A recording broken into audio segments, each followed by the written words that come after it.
Welcome to Running the Table, the podcast where we run through everything on the table in the world of sports. And today we're talking NBA. We have some major trades to get through.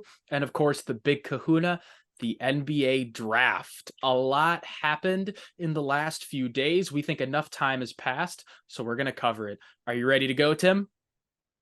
Let's run it. So we named the fifth episode Trading for Tingus Pingus, not realizing that a day later, Tingus Pingus would actually get dealt. It Now, was a quick turnaround. he didn't get dealt to Portland like we thought he would, but he was instead traded to the Boston Celtics. And before we get into the Almost twice. before we get into the actual trade, there was some drama with Kristaps Porzingis' player option and that midnight deadline. So they had a three-way deal between the Celtics, the Wizards, and the Clippers, where Malcolm Brogdon went to LA in place, but it went through because the Clippers couldn't meet with him and clear Malcolm Brogdon in time. So another Brad Stevens masterclass, that Butler University intelligence right there, coming through strong. We love our former dogs. He flipped a three-way deal. This time it was Boston, Washington, and the Memphis Grizzlies, where, That kind of surprised me. yeah. So the Celtics acquired Kristaps Porzingis, a first round pick, and a first round pick in next year's draft. The Wizards got Tyus Jones from Memphis, Danilo Gallinari, and Mike Muscala from Boston, and a random second round pick. And Memphis got Marcus Smart. Marcus Smart. Yeah. So what that led me to believe is that there was a separate trade in place where Memphis was already trying to target Marcus Smart. That was not just something that the Celtics kind of pulled out of the air, but since it was No. in play and the Clippers deal fell through, hey, you want Marcus Smart? And kudos to the Celtics for getting it done in time, because they had a ton of guards and depth to deal from, and they simply put just needed more size. And what better than good old Crangy Poorbangy? I'm sorry. It is legitimately easier to just call the man Tingus Pingus than to actually say his name every time I want to talk to him. And that's Yeah, the exactly. hilarious but sad part. But no, for this trade, like What did taking a look they at it, do? I don't know. I don't even know on the TV. What even is Lativia? But Tingus Pingus is But in green. yes, I was surprised just looking at it as a whole, like the fact of, first of all, Memphis only getting Marcus Smart in return. I was like, interesting. I mean, I guess in terms of what they were going for, that was kind of just what they needed and the piece that they wanted. That was their goal, to get that out of it. But for Boston to end up with Porzingis and two first rounders, I mean, I know we glanced over Porzingis's, obviously his stat line and his talent is still very much there, but for them to get two He additional firsts on top of that, I was like, Yeah, whoa. he quietly had his best season with the Wizards, and we joked a lot about Kristaps Porzingis. I mean, calling him Tingus Pingus and Crangy Poorbangy, but the guy can kind of hoop. He's a hooper, and He definitely can. he's not like a big piece like he was on the Knicks, but his stat line with the Mavericks and the Wizards stayed relatively the same, and Boston felt that it was worth it to go get him. Oh, and for the Celtics specifically, to me it makes perfect sense, because you need, for them, what they have sort of severely lacked outside of whatever, I guess, scoring that you get out of Al Horford, which, I mean, it comes in spurts, but they have lacked a significant scoring presence from their front court for really the foreseeable past, really, as far as Been I a can while. necessarily think, at least with this Boston core. And now this brings the opportunity to run different types of offense that involves more of the front court, instead of kind of just going this sort of 4 out, 1 in, or 5 out small ball with Horford running around the outside. It gives them the ability to show different reads and score from different parts of the floor. Now you don't necessarily just have to have Tatum and Jaylen Brown and the rest of your guards kind of around the 3-point arc and drive and kick and see if you can get, one-on-one shots, stuff like that. I think it's really going to open up their offense, as well as it gives them a little bit more of an option on defense, having a little bit more size to potentially guard the post just a little bit better. Not like Porzingis is a particularly, solid post defender, but I'd still consider him to be better than 30-something-year-old Al Horford. Yeah, I completely agree. It just opens up so many possibilities with Kristaps. And on the other side, the Wizards, they have picked a lane and they're sticking to it. Full rebuild mode. They acquired Tyus Jones, and that's an awesome guy to run the point without John Morant and with Tyus Jones. I think he's sorely underrated and, he's a very quiet, presence in the NBA. Mm-hmm. He's definitely one of those like role guys and whatnot. He's clearly not like a star or superstar. Yeah. But I know you're about to talk about his time on Memphis, but he has been very solid in the times that he has gotten opportunities. But that to me is exactly what the Wizards need. They're not looking to get another superstar guard. They just got rid of Bradley Beal. They want a guy that has less salary, that's going to be solid for the position, and that they can try to continue working around going forward. Because if I remember correctly, he's still decently young. I would say mid to late 20s, I think. Yeah. And like we talked about in the last NBA episode, how well Memphis did with Tyus Jones. And Washington wasn't done making moves, because after acquiring Chris Paul in the aforementioned Bradley Beal trade, and before we talk about that, my goodness, did the Suns mortgage their future? It is quite literally all in. They don't own their own draft pick until 2031.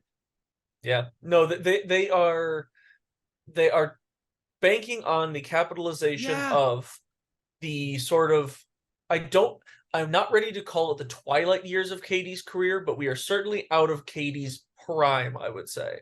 And he's still obviously playing really good basketball, but they're like, whatever we can get out of him now. All in. Yes. All in. And that is what Bradley the Beal Suns' plan is. Yeah, they're really going all in, I would say, especially on those two guys, because really, if you look at this Suns team before that, with Booker and Ayton as your two main superstars, like you still have a young superstar core there.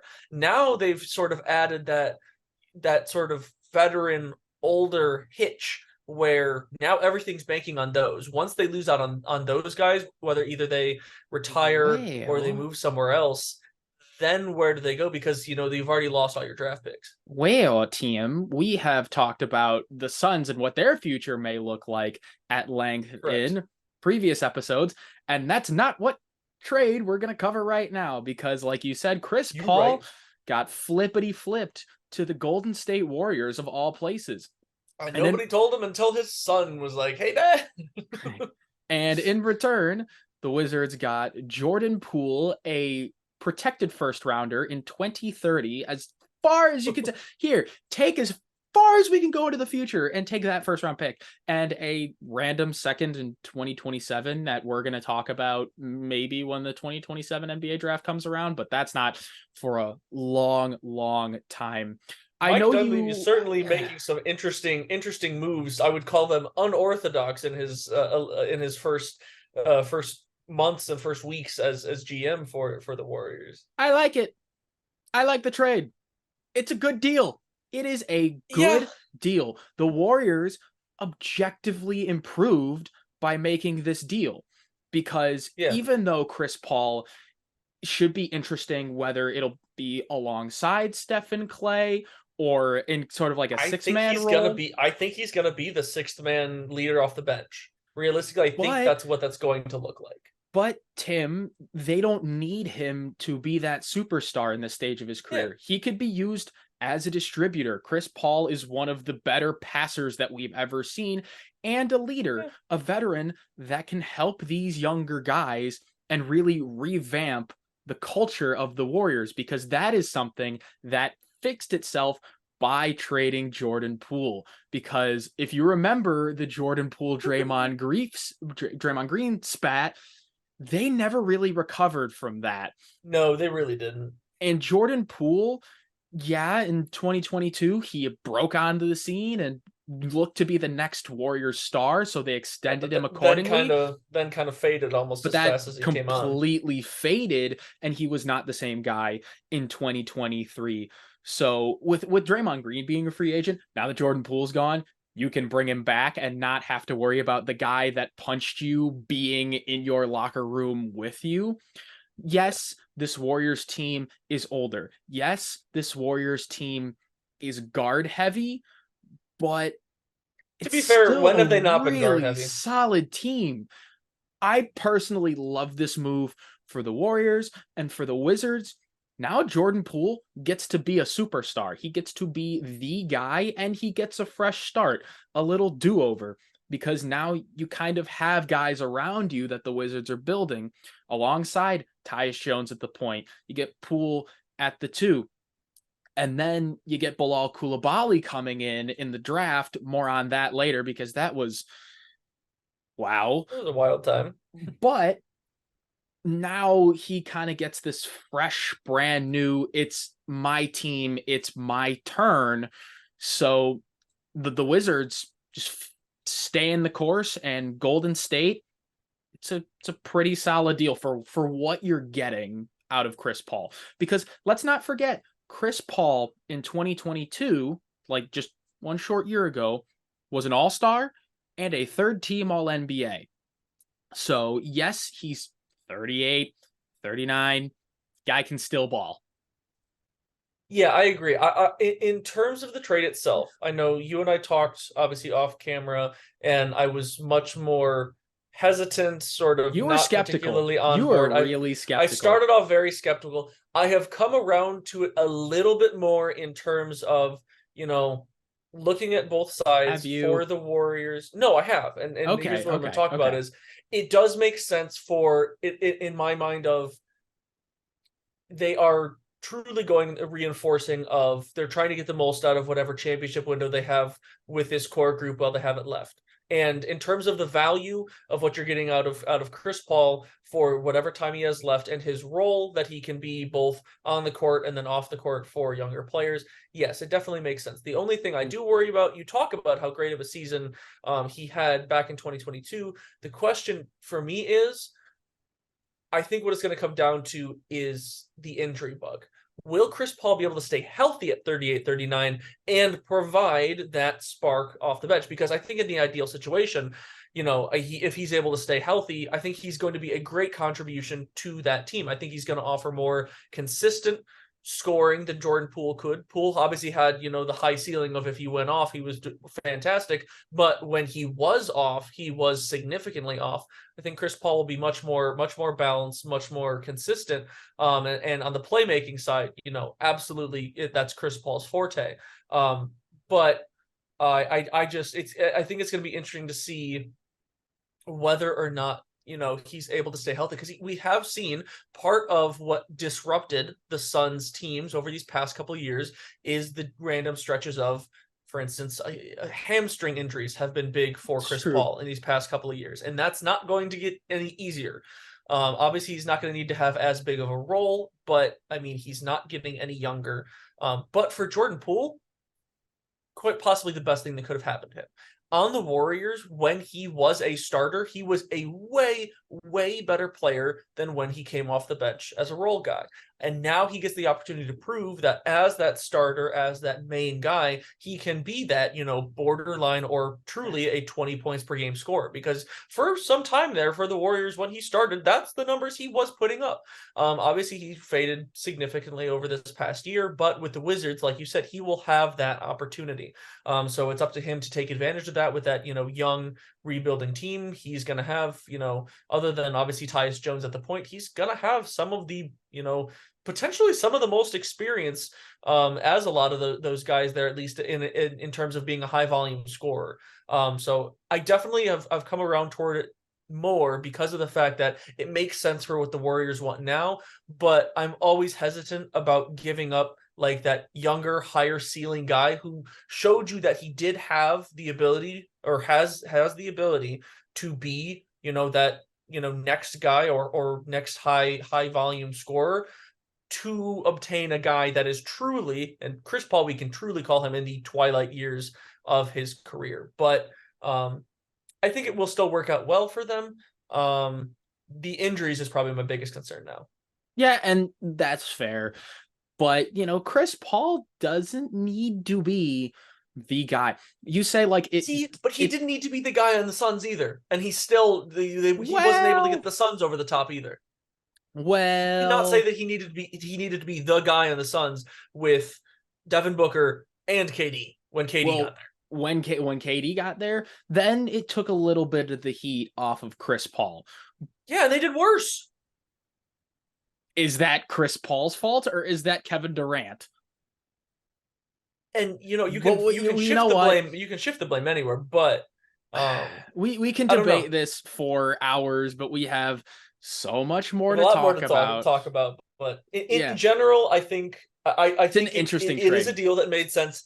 It's a deal that made sense for both sides. If you get the best out of both sides. But it's also a deal that hinges on pretty significant risk on both sides where you could kind of fall flat on your face. Both guys could turn out to be not great for their new teams, but isn't that how all trades work? But we're gonna shift it to the NBA draft, some winners and some losers, and what the heck happened overall. Where are the Bulls? Not in this draft.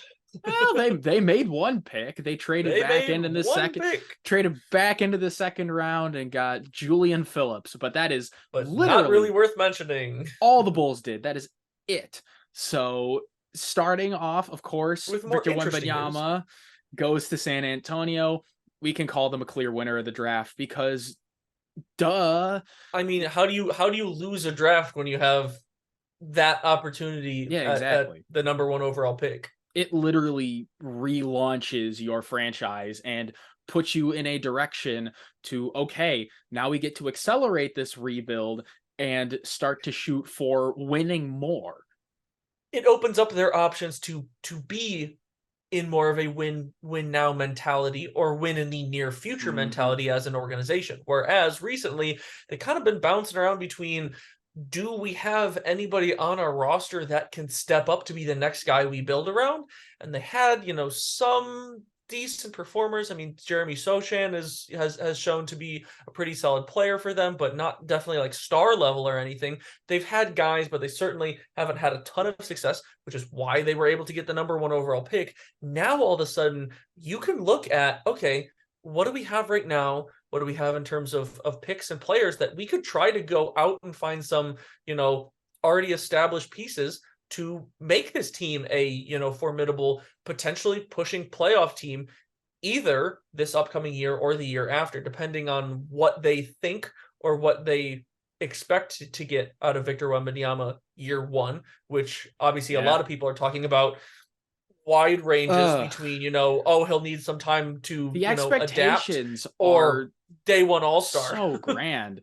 I mean, is it going to happen right away? Maybe. I'll bank on probably not. It's also the Spurs though. So if there's a team that I feel comfortable with Victor Wembanyama, this basketball if there's unicorn any organization, it is the San Antonio Spurs.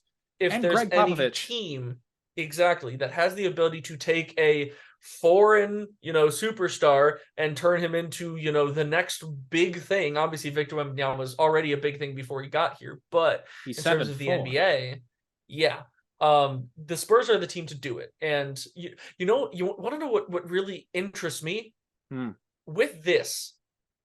This is, in my opinion, a very interesting sort of what if turning point for the Spurs. How much longer does Pop stay around? That's an interesting point. Does he stay around longer? If they don't get Wembanyama this year, or they don't get like a really, promising, obviously like truly generational talent that you're super excited about, Wemby is really encouraging. Would Pop have retired? Would Pop have retired significantly earlier? Would he have stayed around? Is he still planning on staying around for the far future? I don't know off the top of my head how old the dude is, but he's not getting any younger by any means, even by coaching standards. Well, think about it this way. Pop was around for the Admiral and that championship success. Yeah. Exactly. And that and for was the entirety of Tim Duncan and Tony Parker and Manu Ginobili's long careers. 25, 30 years. It's been a long time, but I am San very Antonio intrigued basketball is to going to be fun again. see. I'm very intrigued to see what the future will be like at the helm of the Spurs for Victor Wembanyama's tenure, because let's face it, if they, obviously all signs point to them trying to keep him as long as possible, of course. There's no way Pop's around for that long. I'm sorry, there's no way. There's no way. Unless dude coaches till he's 100. Well, it's Greg If there's Popovich. We can't really predict what that guy's gonna do. Yeah, Grandpop,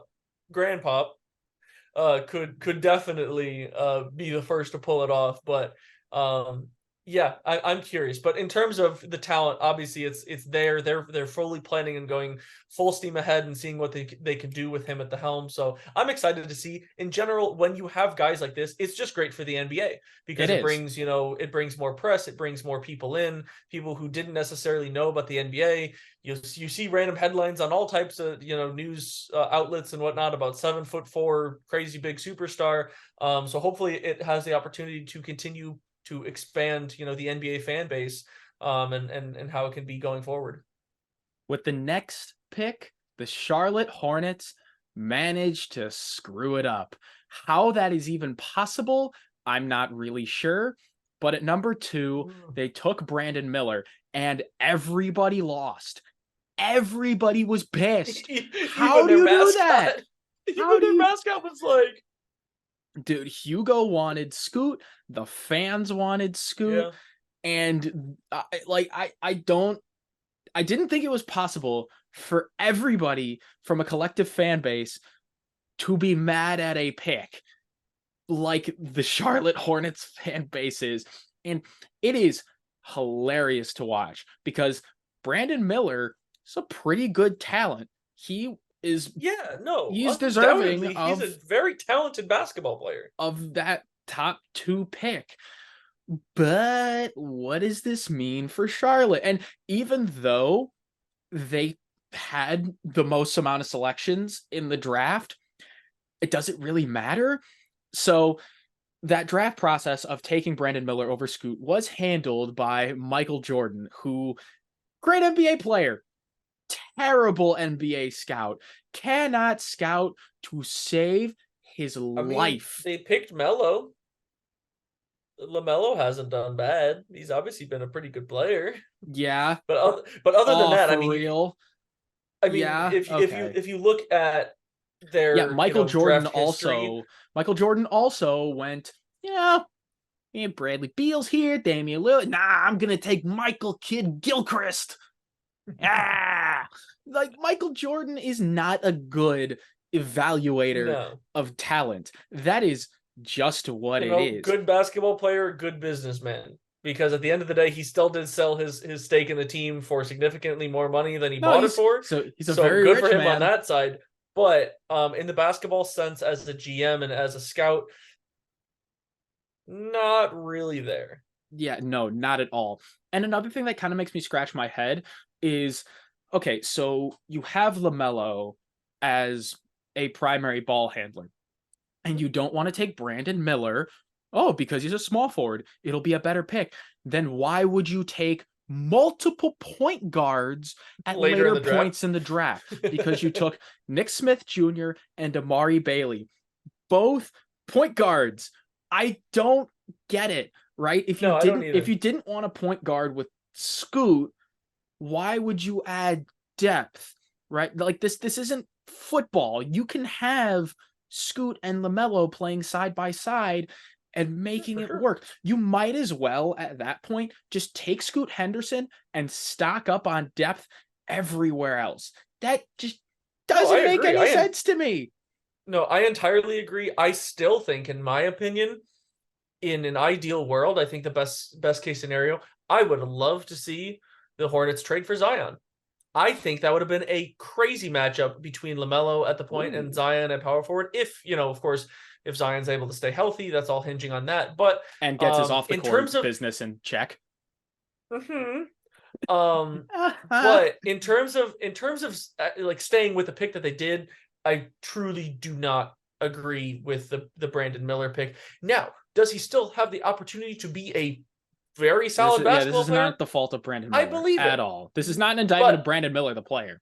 This is an no, indictment of how badly the Charlotte Hornets screwed this up. they're Charlotte. The But Charlotte yeah, no, Hornets. I hate the sound of that. That's terrible. We're never going back to that bit again. Nope. Um, They screwed it but up. no, but yeah, Kind of for like them how I screwed specifically, up the calling of the Charlotte Hornets. Wasn't even just a little purposeful, bit. man. But Just a no, goof.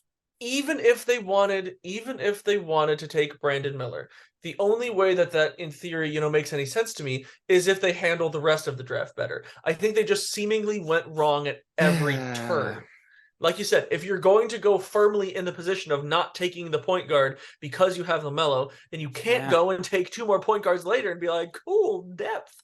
Because you could have had the best possible depth in Scoot Henderson Hey, if you look, wanted to. depth, more point guards. Yeah. Jeez. No, I don't agree with it. I think it'll still end up being a pretty solid pick because I do believe in Brandon Miller's ability to be a good NBA player. I just don't think it was the right pick for them. Yeah, I completely agree. As do most, if not all, Hornets fans. Yeah, I kind of feel bad for him because I want good things to happen to the Hornets. So with a third overall pick, with Brandon Miller off the board, the Blazers sat firm. They sat Made it pat. real obvious for them. Yeah, and they took the obvious choice of Scoot Henderson. Scoot is going to be a potential superstar, and that is a huge player for the Trailblazers. However, there is a Damian Lillard-sized elephant in the room of what the heck is going to happen there, right? And we're not even thinking about like Scoot in a basketball sense, because once we figure out what happens with Dame, then we can start talking about what it might look like.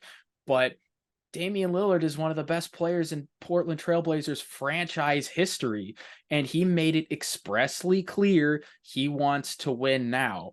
Whether that is in Portland or somewhere else, that's TBD. There's a lot of offseason left to go, but this could just turn into a really, really high stakes game of chicken for Damian Lillard and the Portland Trailblazers franchise of, is Dame going to back down? Does he still want to be traded? Will Portland find a destination for him, or do they even want to find a destination for him? So it's going to be really interesting how that saga plays out, because you have two very strong-willed opposing sides, and No kidding. that's what I'm going to be intrigued to watch this offseason. For sure. I think in general, I don't think there should be any reason why the Trailblazers want to dish him anywhere. I think it's a matter of how solid is Dame going to be in his stance of, win now or leave, or essentially with the Trailblazers pick, how comfortable does he feel, or how confident does he feel that the Trailblazers are going to continue to do enough to put them in a position to win with the likes of Scoot Henderson, by his side? Because it's clear, I mean, he needs help. He hasn't had a whole ton of help. He's had, a couple of young guys around him, but, not a whole ton of help for him in Portland in recent history. I would love to see Dame stay with the Trailblazers. I think he's when you think of the Trailblazers, he is who you think of. And obviously we've been through a little bit more of an era now with a lot more players exploring different options in different cities, and you don't really see as much of the same guy staying with a team for 10, 15, 20 years now. But I'd love to see him stay. I don't know. Because he expressly said, I want this pick used to help me win veterans. Yeah, he said he wants to play with veterans, and their move did obviously anything but that. But the question is with the rest of this offseason, is Scoot Henderson a veteran yet? Dude is built like he could be 27, but honestly, I will say in terms of guys in this draft, in my opinion, other than Victor Wembanyama, the most solid baseline, like floor potential for being a solid to high end NBA player from the jump, I would consider Scoot Henderson to be at the top of that list, other than Victor Wembanyama. So, I mean, again, it depends on how Dame feels about it, but they put themselves in a very, very sticky situation by going forward with that pick, Yeah, and I because kind it's of want to really, laugh at the Blazers for it because they did it to themselves. they had every opportunity, I think. In my opinion, I think they had every opportunity to make a move. Because there's certainly guys that were on the trade block this offseason, and guys they could have went and tried to go get, but they decided, they made their choice. Now they have to live with it, and I think this saga, when this ends, it is going to be the key turning point in whether or not the Trailblazers are in win now while we still have, what's left of Damian Lillard's career, which could be quite a few more years, or they have to go towards essentially a new rebuilding and finding a young core to build around. Yeah, it's who knows, and deciding whether the Blazers are a winner or loser in the draft, it's all Could be either. It's all gonna pivot on how this turns out. So, like, as far as where I think Damian they're a Lillard, winner in the. I think they're a winner in the potential for the pick, but they're a loser in the fact that they put themselves in a weird situation because of it. yeah, as far as where Damian Lillard could end up, there are a few potential options.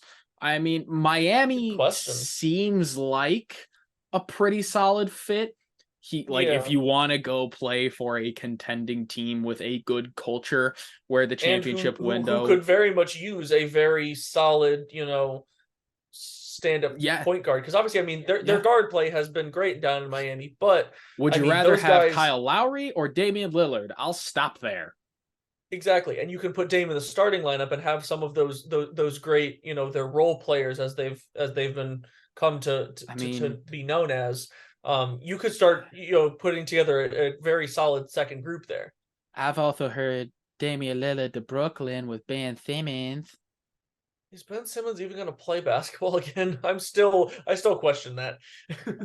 Why do you even question Ben Simmons anymore? Ben Simmons he's still in the NBA. Ben Simmons do what Ben Simmons do. I mean, I like Dame to Miami a lot. What are the odds that he just swallows his pride and stays in Portland? I think that is a little bit of a higher chance than some people may think. I think he wanted to be, steadfast in his opinion and in his stance because of the fact that he wants the Trailblazers to take him seriously. He's been trying to get this, win now mentality for the last I'm Damian Lillard. Years. I could drop 60 points. Take me seriously. And that's the thing. The Trailblazers haven't really done much to take him seriously. So I think I don't really take the Trailblazers seriously. What even is a Trailblazer? And they're in Portland, Oregon, out of all places. Oregon Trailblazers, bingo. But yes, Tim, thank you. You know what? Without knowing a Portland Trailblazers fan personally, I would question if they even exist. But we're a little bit far away from Portland, so it's not like we would know very many personally. But I do know that some exist, the few, the proud, the Portland Trailblazers fans. Exactly, but I think there is a higher chance that people think of him returning, specifically because of the fact that Scoot is a very, very talented player. And we saw what the Trailblazers were able to do in those years of having those, like, the two super solid guards with Damian Lillard and CJ McCollum. Obviously, Scoot Henderson, very different player than CJ McCollum. I kind of forgot about CJ McCollum's existence. Not gonna lie, he's quite frankly, since he has left the Trailblazers, he hasn't quite been that household name that he was before with that duo. But I think it is purely a matter, in my mind, I think it's purely a matter of what they do with the rest of this offseason. If they don't make any other moves, I don't think Damian Lillard is going to be particularly enthused with how they took his wishes. You don't say. But the Portland situation, we're gonna see how it unfolds, and if a Damian Lillard blockbuster happens, oh, that's gonna be huge. That would be a big one. but we have other teams to talk about. I like the draft that the Dallas Mavericks had because in terms of trading, they made some Yeah. really good deals. They were originally at 10. They traded down 2 picks to Oklahoma City, and they offloaded Davis Bertans' contract, and they took Derek Lively, the guy who they wanted at I think 10 that was the to begin perfect with. move for them. Yes, because I think Absolutely. he's the guy that that roster needed. At 10 felt like a little bit of a stretch, which we talked about. So they, like you said, they offload a contract. They get the It's like guy that made $17 sense for them million. anyway. Yeah, exactly. That's significant. And they get the guy that they were going for and that they wanted, and that makes the most sense for them regardless at a more, logical position for him and for his, his style of play and his current ability. Yeah, and after that, you have a trade exception, so you use it to deal for the 24th pick with Sacramento and adding Rashawn Holmes. Okay, fine, but then you go get Olivier Maxence Prosper, which is another really solid pick. As a Big East guy and a guy who's watched Omax Prosper play, he can ball. He's a pretty good 4 guy for the Mavericks. So just those 2 moves alone being, well, the only 2 moves that they did make, if those are the guys you're getting, that is a pretty darn good haul, and yet you have a lot more financial flexibility to potentially re-sign a free agent Kyrie Irving or any other guy who you want to go get. So Yeah. the Mavericks had a really good draft. No, I entirely agree because it seems like they made the most out of the opportunities they had around them. The fact that they were able to get the guy they want, move down and offload a contract, and then take advantage of that trade exception, and get a guy like Olivier Maxence Prosper. I think Olivier Maxence Prosper was a very Oh, Max. quietly, I think he was a very quietly appreciated guy for that Marquette roster. I mean, he was a very solid player, and obviously there's quite a few guys on that team that kind of overshadowed him in terms of name and commonality. But he was a important piece of that team. There's a reason why he was in the draft and got drafted where he did. So I think he has the opportunity to join a very solid Dallas Mavericks cast, and I think the guys that they got put them in the best situation for them to make, like you said, that one more move, that one extra move that can put them in a true contending spot for this upcoming season. Because we thought, with the addition of Kyrie Irving, that could be it. And then obviously they had their big tail off of kind of, taking their guys out, tanking for a better draft pick, all that nonsense. But now this puts them in the opportunity to truly make that legitimate push forward, with a pretty solid all around roster, I would say. Yeah, I completely agree. On another point, we have to pay attention to the fall of Cam Whitmore in the draft. That was astonishing to me. That was I kept looking. I was like, huge. wait, he hasn't been picked yet? No, he hasn't. We had him going to the Rockets at 4. He got drafted by the Rockets, but it was all the way down 16 picks later, down at 20, which yeah. What a Which duo brings me to the Houston fact that I grab. think that the Houston Rockets definitely won this draft, and the fact that they were able to get both Cam Whitmore, And amen. and Amen Thompson, like, to get both of those guys, that's super solid. And we already talked about the young core and some of these young guys that the Rockets already have. Adding those two, wow. Because the Rockets aren't very good right now down there in Houston. Yeah, they're not very good right now, but they're gonna be pretty good in the future. And you just got to build these guys up. You do. Give them time. Another winner of the draft. We like what the Golden State Warriors did. As you can see, we talked about the Chris Paul trade earlier, but what they did, they took Brandon Podziemski at 19. That'll be a really solid depth piece behind your guys, Steph, Clay, CP3. He can play the 3 or the 4. And then I think he has a very good opportunity to learn from a guy like Andrew Wiggins. I think that is a perfect opportunity because he truly is. He's taller. I think he's like 6'7" or 6'8" or somewhere around there. But I think he, in terms of NBA and his scoring ability, he really does fall in that small forward position in the current NBA, I would say. And in terms the NBA of is becoming positionless, roster, but yeah, with the height, yes. But in terms of and the way that the Warriors use their guys, that's kind of where he would slot in that Wiggins sort of role. And he is a guy that I've followed a little bit more than I would say most people, because obviously he was with Santa Clara this past year. But I looked into him a little bit more in depth when I was doing my Boom Buster Believable series, because he was with Illinois previously, and seeing him make that transition to Santa Clara and really just kind of blow up in terms of his scoring and ability. I actually really like the guy, and I think he has the chance of really becoming a solid role player with the opportunity to flourish on a team like Golden State. I agree. And if you haven't watched Boom Buster Believable, go do that. Tim is a Madland and a college basketball fiend. So go watch that That I series. am. But with the 57th overall pick, the Golden State Warriors trade back up and take a flyer on Trayce Jackson Davis. Now, Yeah. I'm not nearly as gung-ho on TJD as a lot of the Indiana fans are, because I have heard some ludicrous statements on behalf of Trayce Jackson Davis. It's like, oh, they got TJD. The Warriors won the draft. Oh, like, no, let's stop it. Can he shoot a jump shot, though? No. That remains to be seen. But I do think it is a low risk, high reward move if he develops the right way, and definitely worth a flyer for the second to last pick in the draft. Yeah. So I like it. I mean, we don't, I don't know how you're gonna feel about it if you can throw the Indiana hate out the window now that he's no longer a Hoosier, but you've never been that kind of guy anyway. So no, it would entirely be funny if you were, but you're not. No, entirely on the analyst side, and for that pick, second to last pick, you look at a guy like TJD, his strength, his size, and his quickness for that size, his high flying ability, all top notch, fantastic. The problem is his offensive game is very one dimensional, and in the NBA, you cannot be that one dimensional for his size. He's not big enough to be that one dimensional.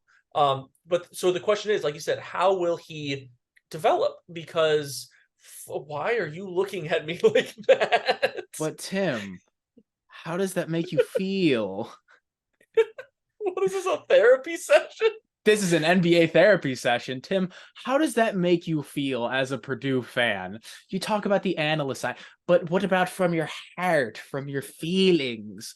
No, from the Purdue side, I think it's absolutely hilarious the fact that he goes out and has the classic, all the people who doubted me tweet. I don't know if you read about that, but that was hilarious to me, coming from the second to last pick in the draft. And now, Mr. Almost Irrelevant, but I granted, I love the mentality. Go prove people wrong, but you don't got to put it on Twitter, because everybody put them on blast immediately. Except in Bloomington, Indiana, where they all lost their minds. Yes, everyone's like, "Oh my God, this is the next big thing for the Warriors." Oh, and of course it is.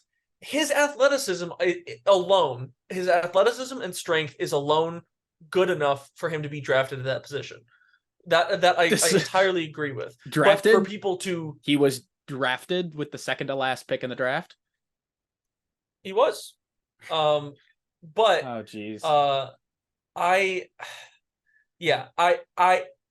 personally don't think he is going... I'm trying to figure out how to word this intelligently. No, Tim, speak from the heart. Say what you feel. What's on your mind, I don't think Chief? he's going to pan out. I don't think he's going to pan out, because I don't think, in my opinion... Say it with your chest, Tim.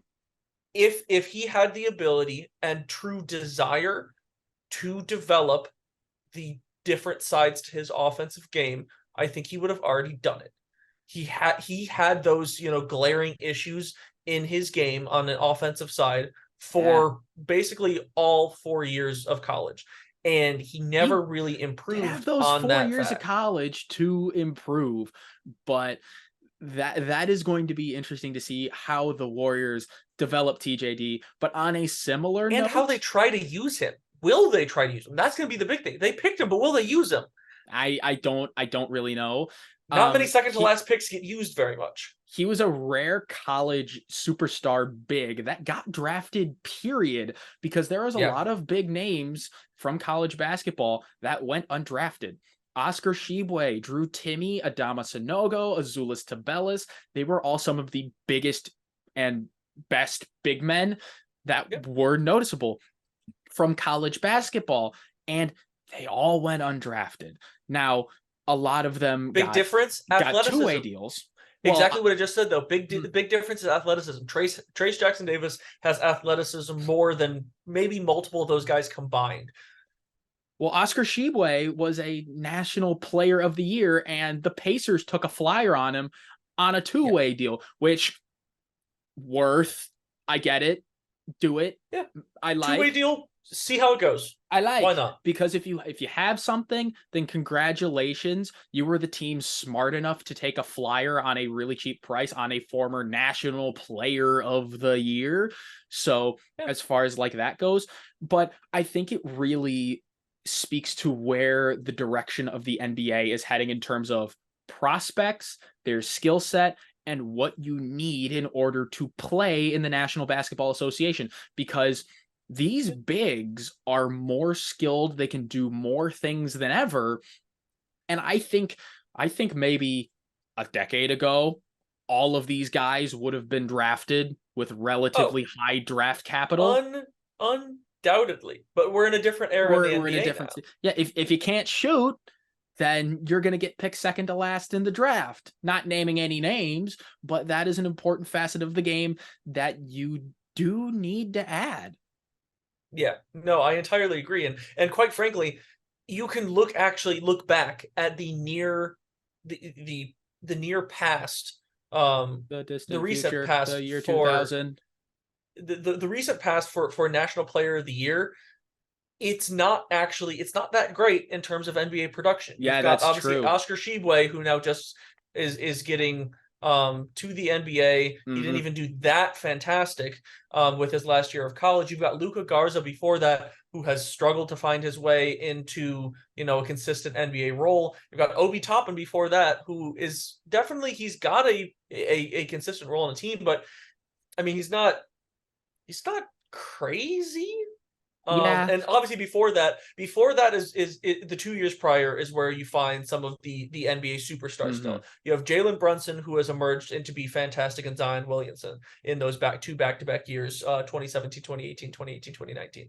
But recently, in the era of the big man, the dominant big man in college basketball, it has not translated well for those guys in the NBA. So I understand him not getting drafted.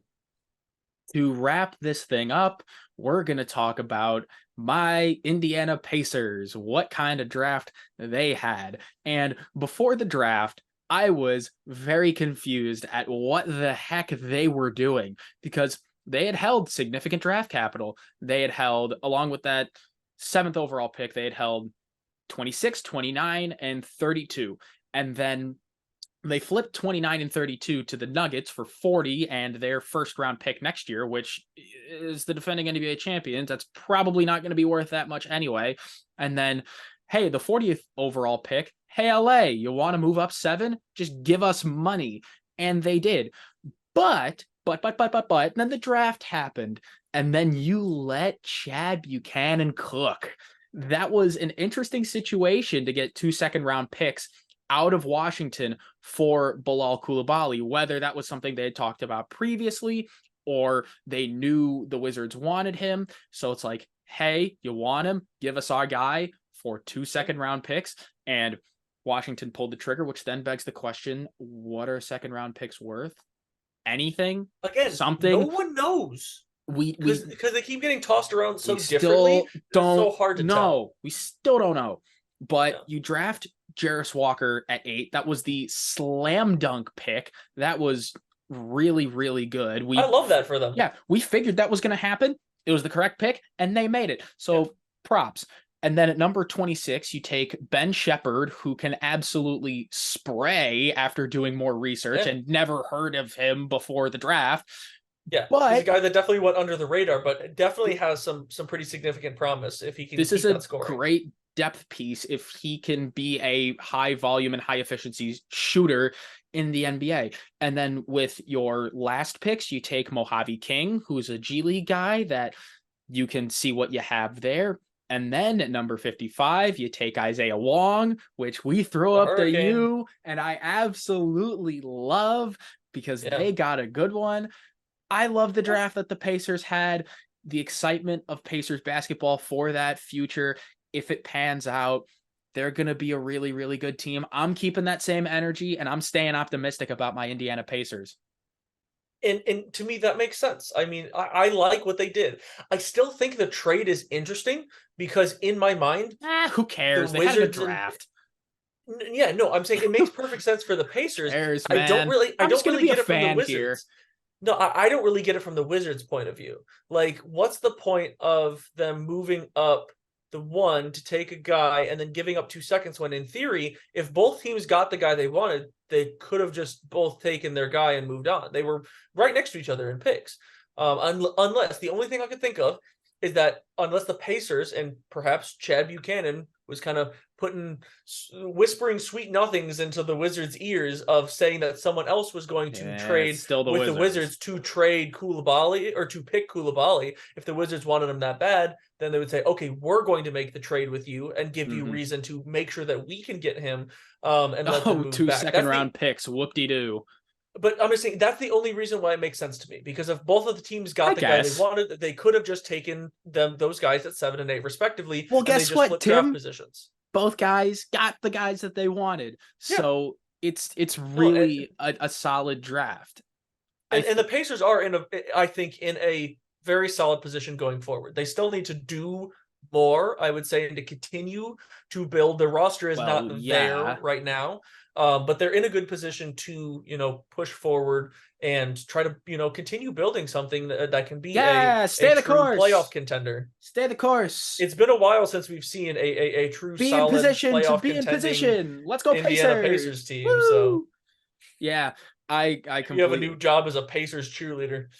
Well, I do well at it. You stand on the sidelines, wave your pom-poms, and look pretty. I fit all of those boxes. Resume that way. Yeah, right. I do have connections. But that's all we got for this episode of Running the Table. We are available on YouTube, Spotify, and all other podcast platforms. So we have tons of stuff for you to watch and listen to. So let us know what else you want us to talk about. Until next time, we out.